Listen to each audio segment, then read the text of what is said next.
Sí. Gracias. Presidente, buenas tardes. Primero que nada, pues me da mucho gusto estar aquí. Ayer estuve. Antes de hacer bueno, son dos planteamientos breves. Bueno, el pasado 19 de marzo, le quiero introducir antes del planteamiento que le voy a realizar, se distribuyó, hay un ejemplar muy interesante que incluso se le obsequió bueno, en Chiapas al gobernador, a muchos alcaldes que encabezan parte de su movimiento. Este ejemplar se distribuyó más de 200 millones de ejemplares de este libro en todo el país. Se llama La Esperanza Definitiva, el cual usted encabeza. Es un ejemplar bastante interesante y si usted me lo permite, quiero obsequiárselo antes de que… si usted me lo permite, se lo quiero obsequiar antes de… Vente, Okay. déjalo pasar. Es un ejemplar que se llama La Esperanza Definitiva, se lo quiero obsequiar. Ahí está, a ver. Ahí está, La Esperanza Definitiva.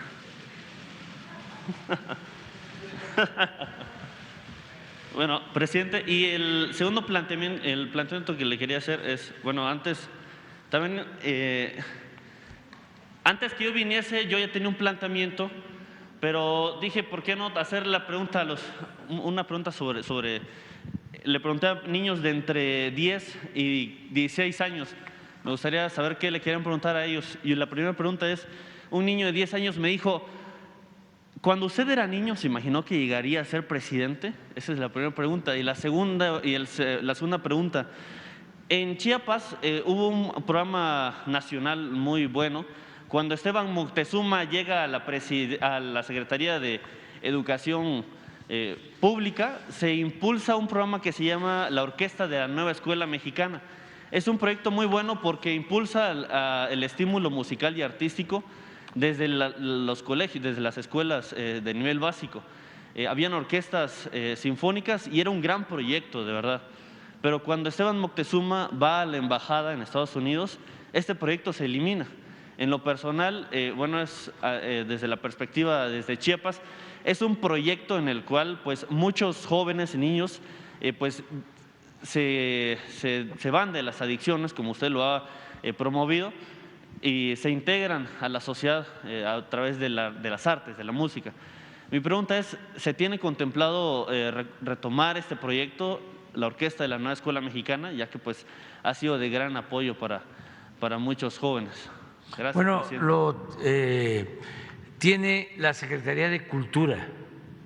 Ahora, con Jesús se ponen de acuerdo y que él explique en qué se convirtió el programa que manejaba la Secretaría de Educación Pública, pero sí se sigue apoyando todo lo relacionado con las bandas y con la música, nada más que depende de la Secretaría de Cultura.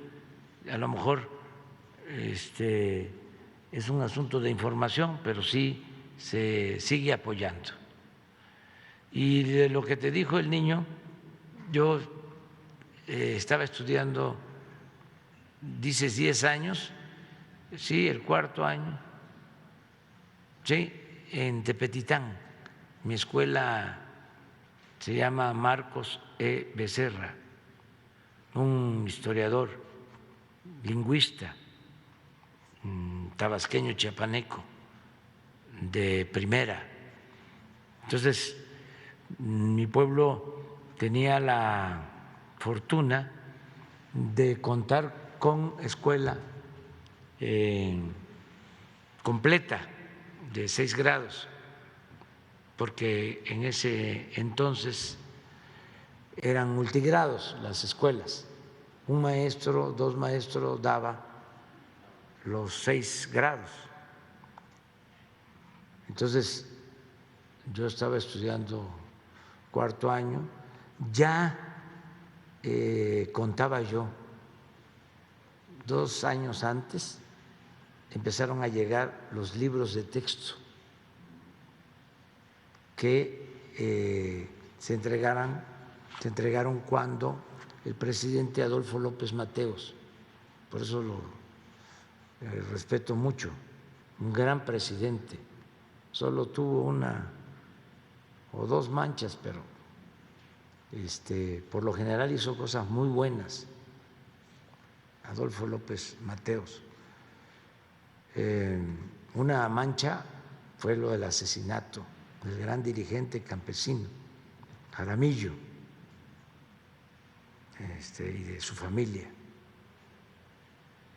Y otra pues fue también el meter a la cárcel a algunos dirigentes de oposición, pero hizo cosas extraordinarias, mucho desarrollo económico.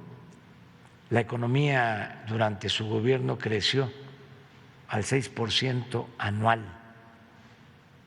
6% anual. En todo el periodo neoliberal, el promedio de crecimiento fue de 2%, y a mí me ha tocado una situación todavía peor, porque se nos cayó la economía con la pandemia, pero espero que nos recuperemos en estos 2 años que nos faltan. Pero fue muy buen presidente. Recuerdo con mucho cariño a mis maestras, a mis maestros. No pensaba yo en ser presidente, pero era yo muy feliz, muy feliz, muy feliz. Usábamos zapato nada más para ir a la escuela, porque en el trópico, en Tabasco, pues antes, aunque se tuviese para comprar un par de zapatos, nosotros por lo general estrenábamos en la fiesta de agosto, nos compraban nuestro par de zapatos y no lo aguantábamos mucho, los que nos hacían ampollas. Entonces se iba con zapato a la escuela, pero no se usaba mucho el zapato por el calor. Uno siempre andaba descalzo, siempre, y también sin camisa. Así es el trópico. Es que allá los verdes se amotinan y los ríos se desbordan y con el calor brota la ruda franqueza. Todo eso es pasión. Entonces llegábamos de la escuela y dejábamos los zapatos y al campo, y en las tardes pues a jugar béisbol desde niño, y muy felices, muy felices, muy felices. Y no había televisión, empezaban los radios, ¿sí? Lo que sí escuchábamos eran las narraciones de las peleas de box, los juegos de béisbol, eso sí, hasta el Mago Septién,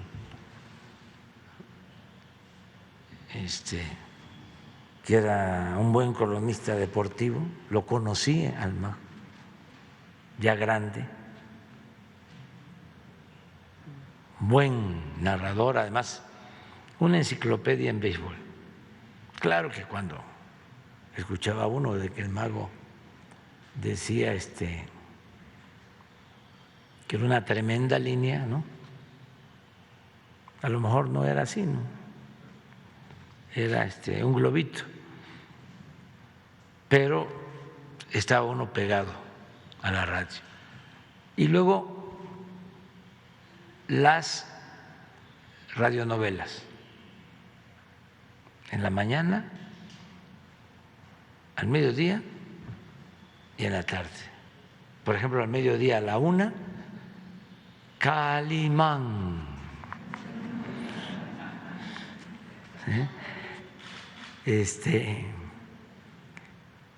Ya después pues ya supe que era Pelayo, ¿cómo se llama? Luis Manuel Pelayo, gracias. Sí. Serenidad y paciencia, diría Calimán. ¿Cómo es mi querido Solín? Mi pequeño Solín. Sí. Y hablando de Nuevo León, el ojo de vidrio. Se escuchaba mucho la radio de Monterrey hasta Tabasco. Sí. Entonces, muy feliz. Y el río, a bañarse al río, a nadar en el río. Entonces no imaginaba. Y ya cuando terminé la primaria, como no había secundaria, me fui a estudiar la secundaria a Macuspana, a la cabecera municipal. Y luego la preparatoria en Villahermosa y la universidad aquí, en la UNAM, en Ciencia Política, y también muy feliz. Aquí fue ya donde afiancé mis ideas en favor de la justicia. Pero quien me influyó mucho fue un maestro de secundaria, siempre lo platico, todavía vive mi maestro Lara Laguna. Nos daba clase de civismo y en ese entonces se llevaba un libro que se llamaba El Buen Ciudadano, y en primer año era verde, en segundo blanco y en tercero rojo, colores de la bandera.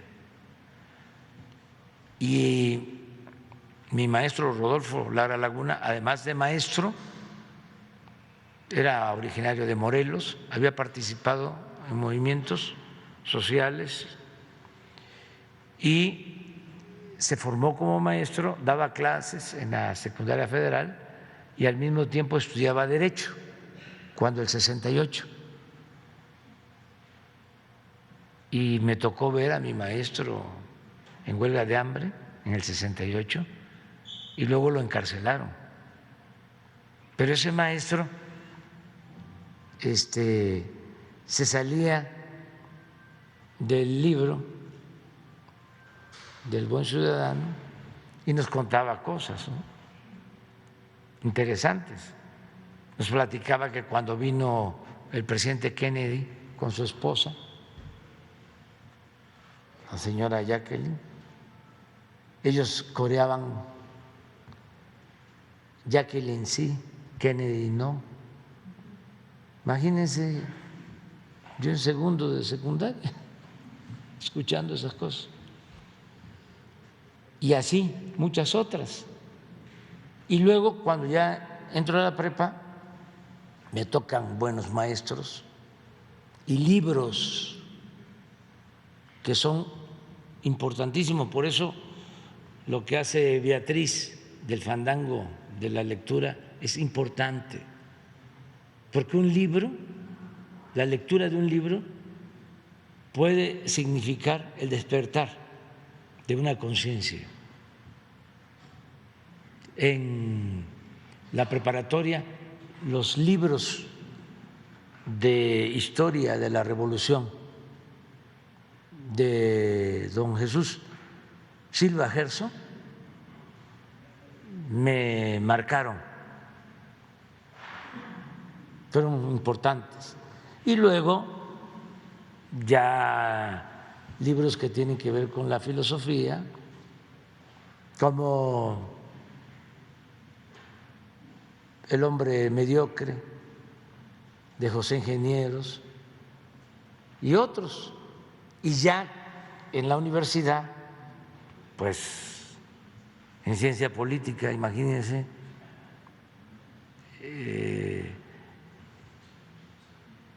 Era una época extraordinaria de la ciencia social.